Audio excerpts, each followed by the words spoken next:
नमस्कार मंडळी. आज ना सकाळी कढाई पनीर करायचं ठरवलं होतं. आणखी दिवसभर आज लाईटच नाही आहे. मग कढाई पनीरसाठी जो लागणारा मसाला आहे तो मी वाटायला लाईट नव्हती, त्यामुळे मग मी छोटा हे शॉर्टकट केला. तर मुलाला अशी फ्रँकी मी बनवून दिली. मोडाची मूग होते, आणखी हे कांदा, थोडीशी ढबू मिरची, परत पनीर कुस्करून घातलेलं आहे, आणखी तिखट, मीठ, परत ऑर्गॅनो,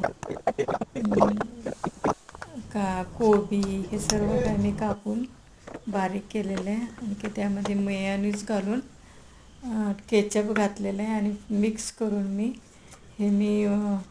नानसाठी पण पीठ मळलेलं होतं, तर ते मी नान बनवून त्याला मी फ्रँकी करून दिली. कशी वाटली आजची रेसिपी? नक्की तुम्ही एकदा ट्राय करून बघा, खूप छान लागली.